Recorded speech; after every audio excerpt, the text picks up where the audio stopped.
पहले तो तुम ज्ञान लेने वाले हो तो तुम्हें नीचे आना होगा और मुझे पहले अपने सिंहासन बैठाओ, क्योंकि ज्ञान का जो फ्लो होता है वो टॉप टू बॉटम होता है, ना कि नीचे से ऊपर। तो मैंने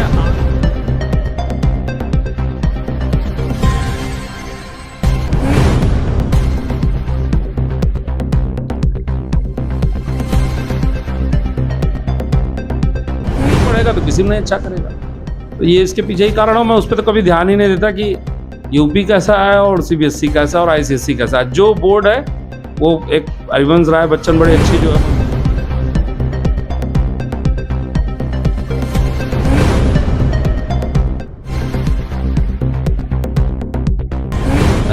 मदिरालय जाने को निकला घर से वह भोला भाला, किस पथ पे जाए वो असमंजस।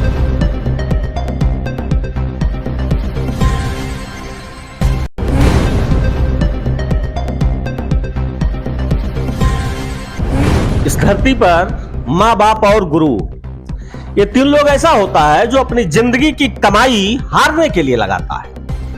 और गुरु जी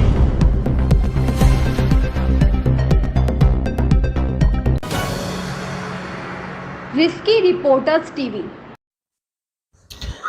गुरु जी इस विद्यालय को स्थापित हुए जहां तक मुझे जानकारी है 10 साल हो गया है, और 10 साल में पहली बार इस विद्यालय ने उत्तर प्रदेश में बेटियों की सफलता के साथ में बस्ती जिले का नाम रोशन किया है।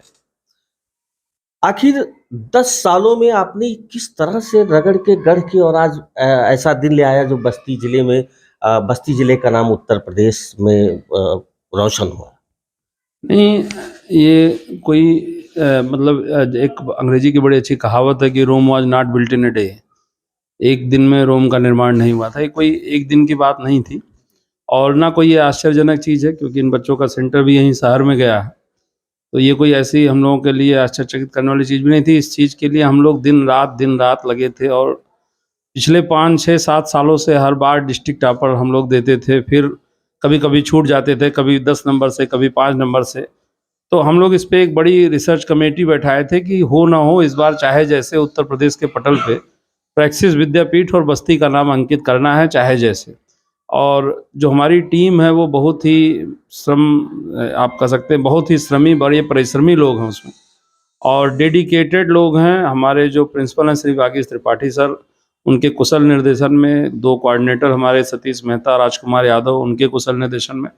और इतना ज़्यादा हम लोग बच्चों का एक एक नंबर ऐसे देखते थे कहाँ गलती हो जा रही, उनके साथ दिन रात दिन मतलब प्रैक्टिस के जो ये श्रम साधक हैं ये बेचारे अनवरत तपस्या किए।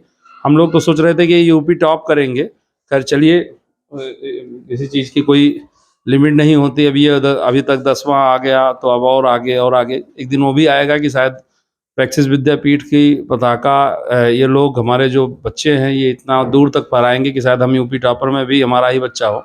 और हम लोग ये पिछले 10 सालों से लगे हुए हैं। कई लोग हम लोग समझते हैं, नहीं समझते हैं, उस पर बिना ध्यान दिए अपना काम हम लोग, जो एक हमारे दर्शन में बड़ा अच्छा सिद्धांत है चरैवती, तो उस पर हम लोग चल रहे हैं बिना किसी देखे। और वो कहते ना कि अपने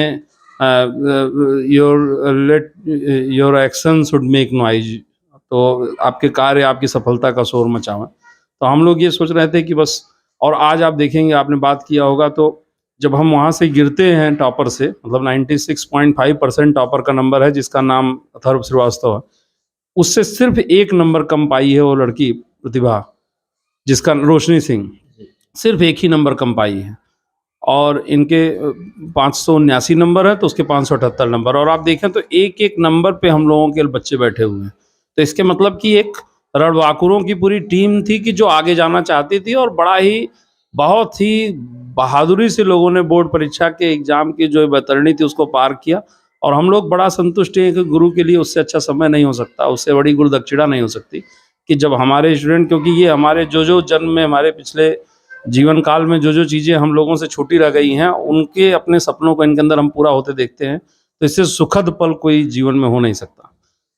सर जैसे सर क्या है कि जहाँ यूपी बोर्ड से लोग इसे एक कह सकते हैं कि एक दूसरे के देखकर लोग सीबीएसई बोर्ड और आईसीएसई बोर्ड, उस जगह आपके लिए और ज़्यादा चुनौती हो गई थी कि हम पहली चीज़ तो यूपी बोर्ड में और विद्यालय में बच्चों को ही लाना, ये बहुत बड़ी चुनौती थी। और ऐसी चुनौती में आपके यहाँ ठीक ठाक भीड़ है। मुझे तो लगता है कि बस्ती जिले में आपके पास अच्छे खासे बच्चे हैं।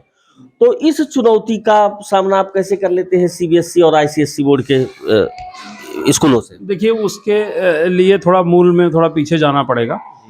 मैं जो है अब राष्ट्रीय ढलाई एवं गढ़ाई प्रौद्योगिकी संस्थान से मैंने इंजीनियरिंग की शिक्षा ग्रहण की है। उसके पश्चात मैं जिंदल स्टील में रिसर्च इंजीनियर था। फिर मैं पढ़ाता था बड़ी कोचिंग इंस्टीट्यूट में। जो आधुनिक शिक्षा व्यवस्था है उसको लेके कहीं ना कहीं मेरे मन में कुछ शिकायत थी, तो हमने शुरू किया था। और जब ये शुरू किया था तो ये प्रैक्सिस विद्यापीठ का पॉलिसी टर्म था कि शिक्षा आग्रह की विषय वस्तु है। आप थोड़ा पहले जाएं तो आपको एक कथा याद आती है कि राजा जनक ने जब सपना देखा तो सारे लोगों से पूछा। तो उस समय अष्टवक्र नाम के एक विद्वान थे, और राजा जनक के दरबार में जाते हैं और उनसे कहते हैं कि तुम विद्वानों से नीचे खड़ा करके पूछते हो मेरे सपने का सच क्या था, और विद्वान जब बताते हैं तो उनको जेल में डालते हो। पहले तो तुम ज्ञान लेने वाले हो तो तुम्हें नीचे आना होगा, और मुझे पहले अपने सिंहासन बैठाओ, क्योंकि ज्ञान का जो फ्लो होता है वो टॉप टू बॉटम होता है, ना कि नीचे से ऊपर। तो मैंने आज तक जब से मैं आया 6 बच्चों से हम लोगों ने अपनी यात्रा शुरू की। ईश्वर की कृपा से आज हम लोग 3000 बच्चों को शिक्षित कर रहे हैं। और आज तक हम कोई ये पूरे बस्ती मंडल में नहीं कह सकता, यहाँ 18 जनपद के बच्चे पढ़ते हैं प्रैक्सिस विद्यापीठ में, कि मैं किसी को ये कहा हूँ कि आप आके यहाँ पढ़ ले। इवन कोई जाना चाहता है तो उससे भी नहीं पूछते आप भाई साहब क्यों जाना चाहते हैं। टीसी का भी पैसा प्रैक्सिस विद्यापीठ में नहीं लगता, हम लोग बिना पैसे की टीसी भी देते हैं, और किसी को हम लोग किसी काउंसलिंग पे जोर नहीं देते। पहली बात ये है। दूसरी बात, बोर्ड को लेके एक बड़ा भ्रम है लोगों के मन में, पता नहीं वो भ्रम क्यों है, उसका कारण मैं आज तक नहीं समझ पाया, ना मैं किसी को समझाना चाहता हूँ। मैं खुद जीआईसी इलाहाबाद से पढ़ा, और वो समय था कि जो जीआईसी इलाहाबाद का स्वर्ण काल था। मतलब हम लोगों के यहाँ इसी तरह से रिजल्ट निकलते थे जैसे आज प्रैक्टिस में निकल रहे हैं। और हमारे प्रधानाचार्य श्री कोमल सिंह यादव थे, उनकी स्मृतियाँ आज भी मेरे मन में इतनी जीवंत हैं कि एक देवता की तरह मेरे मन में उनके प्रति सम्मान है। अभी वो किसी शिक्षा विभाग में बड़े पद पर आसीन है, लेकिन उन्होंने जिस तरह से हम लोगों को ट्रेंड किया, जो अनुशासन किया, जो हमारे पिताजी ने जो हम लोगों को अनुशासन से हम लोगों को पढ़ाया, उसी अनुशासन का एक प्रोटोटाइप यहाँ हम लगाना चाहते हैं। और इस पे तो मैंने कभी ध्यान ही नहीं दिया कि पता नहीं लोग एक क्यों लेके घूमते हैं बोर्ड और ये सब बातें। सिर्फ सब सारी चीज़ें एनसीईआरटी और सारा सिलेबस है।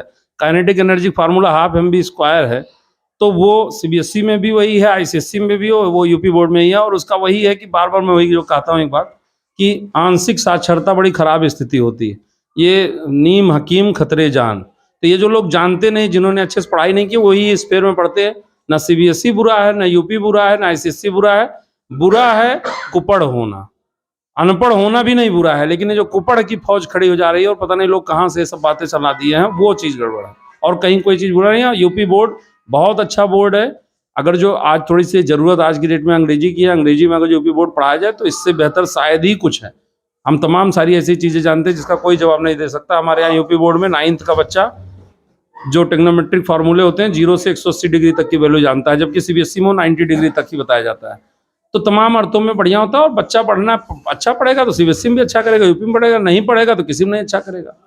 तो ये इसके पीछे ही कारण हो। मैं उस पर तो कभी ध्यान ही नहीं देता कि यूपी कैसा है और सीबीएसई कैसा और आईसीएसई कैसा है। जो बोर्ड है वो एक हरिवंश राय बच्चन बड़े अच्छी जो है मधुशाला में कहते हैं कि मदिरालय जाने को निकला घर से वह भोला भाला, किस पथ पे जाए वो असमंजस में वो मत का दीवाना, अलग अलग सब पथ बतलाते पर मैं यहाँ सब बतलाता हूँ, राह पकड़ तू एक चले जा पा जाएगा मधुशाला। हालांकि प्रतीक उनके दूसरे हैं, लेकिन जीवन दर्शन में उन्होंने खुद ही ये कहा है कि वो मधुशाला मतलब जीवन का उद्देश्य है। और वो जो पथिक जिसको बोला जा रहा है कि मदिरा का जो प्रेमी हो मनुष्य है और अपने उद्देश्य के लिए जाता है, एक उद्देश्य पकड़ के निष्कपट भाव से शिक्षा के अधिष्ठात्री माँ सरस्वती का ध्यान करके अगर जो खूब मेहनत से पढ़ा जाएगा तो सफलता उसका वरण चूमेगी। ऐसे लोग पढ़े ही है ही नहीं ज़्यादा।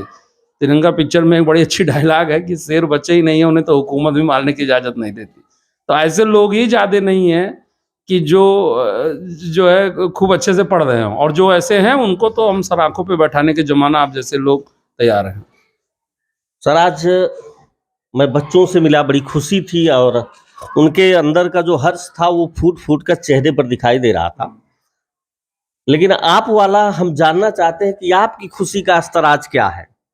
नहीं, खुशी तो देखिए हम लोगों को होती है। हम लोगों के मतलब आपको मैं बता नहीं सकता कि हम लोग कितने ज़्यादा उसके लिए कितने, मतलब कभी भी मैंने ये कार्य प्रैक्टिस का तो हमने कभी इसको ये नहीं सोचा कि ये स्कूल है या कुछ है, ये हमारी मतलब जीवन में सबसे ज़्यादा अगर जो किसी के प्रति प्रेम है तो इस संस्था के प्रति है, और बहुत ज़्यादा हम लोगों के प्रति अगाध प्रेम है। मैं तो रात में बैठ के इसे देखता रहता हूँ घंटों कभी कभी, और एक सोच थी मन में हमारे कि कुछ करेंगे, जैसे पिता ने हमको पढ़ाया वैसे ही हम ढेर सारे बच्चों को पढ़ाएंगे। और जब ये बच्चे कुछ कर पाते हैं, अभी मेरा एक स्टूडेंट था जयदीप मिश्रा, उसके पिताजी की तबीयत खराब रहती थी, आज मतलब इतने ज़्यादा सैलरी हो पाता है करोड़ों रुपए के ऊपर, हम बता नहीं सकते। उसने हमसे कहा कि साहब बताइएगा मत कितनी तनख्वाह हम पाते, नहीं तो लोगों में शोर हो जाएगा। तो ये सब चीज़ें जब हम लोग सामने आती हैं तो आप महसूस कर सकते हैं कि एक किसान को अपने लहलहाते फसल को देख के जो खुशी होती है। आप कभी यहाँ रात में आप मौका लगे तो ऐसे ही व्यक्तिगत रूप से एक मतलब पत्रकार नहीं, एक मित्र की हैसियत से कभी भी आइए और यहाँ देखिए कि रात में 12 बजे बच्चे, जिनके किसी के पिता ट्रक चला रहे हैं, किसी के पिता ढाबा चला रहे हैं, किसी के पिता अधिकारी हैं, किसी कर्मचारी हैं। श्री अनिल मिश्रा हम लोगों के गार्जियन हैं एक तरह से, उनके IAS हैं लखनऊ में, उनका बच्चा उसी में एक मजदूर का भी बच्चा, सब साथ में पढ़ते हैं। और वो लोग रात में जो जिस मन से लगे रहते। तो एक रस्मरथी में बड़ा अच्छा रामधारी सिंह दिनकर जी ने कहा है, अगम की राह सचमुच ही अगम है, अनोखा ही नियति का कार्यक्रम है। अगम की जो राह होती है उसको कोई बता नहीं सकता, स्रोत का विकल्प सिर्फ स्रोत है। हम लोगों के लिए प्रैक्टिस, हमारी यही अभिलाषा है कि इसको एक ऐसे संस्थान के रूप में बना दें कि जिसमें किसी के कदम ना कांपे यहाँ आते हुए, और हर आदमी आ सके सच्चा मन लेकर के। जो यहाँ आया है, सरस्वती का साक्षात आशीर्वाद माँ अधिष्ठात्री देवी सरस्वती का है कि कितने लोगों ने अपनी ज़िंदगियों को बनाया। आज मेरे कितने पढ़ाए लड़के अच्छा जो है आप राष्ट्रीय कंपनियों में बड़ी सेवाएं दे रहे हैं, और वो सब देखते हैं तो वही हम लोगों का उसमें आने का एक ये लगता है कि कहीं ना कहीं अपने चीज़ों को सार्थक कर रहे हैं। इस धरती पर माँ बाप और गुरु, ये तीन लोग ऐसा होता है जो अपनी जिंदगी की कमाई हारने के लिए लगाता है। और गुरुजी आज इसलिए खुश हैं क्योंकि इनका बच्चा इन्हें हरा दिया है। इस धरती पर हर कोई हराना चाहता है, हारने वाले यही तीन होते हैं। और वो खुशी मैंने दिखाई, जब मैंने एक बार खुशी पूछ लिया तो उस खुशी पे 10 मिनट बोल गए गुरु। यहां खुशी पर माँ बाप और गुरु ही बोल सकता है। ये थे अभी तक आप जिसको सुन रहे थे, ये प्रैक्टिस विद्यापीठ के संस्थापक हैं, जिन्होंने इसे खून पसीने से सींच कर खड़ा किया है। और आज वो खून पसीने की मेहनत उन बच्चों के रूप में उभर कर आई है। तो आपकी भी जिम्मेदारी है कि इन बच्चों की सफलता को हर घर तक पहुंचाइए। कम से कम हर घर से बहन बेटी यह सोच रख सके कि अगर वो निकल सकती है तो हम क्यों नहीं। तो इसके लिए आपको चैनल को लाइक से सब्सक्राइब करना नहीं भूलना है। जय हिंद, जय राष्ट्र।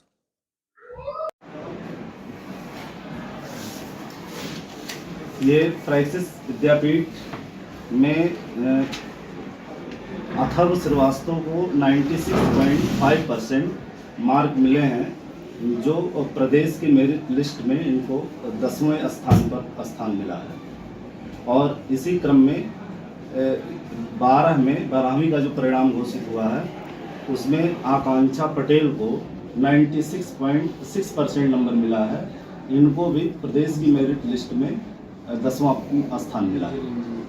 और जिले में ये दोनों लोग प्रथम स्थान पर हैं।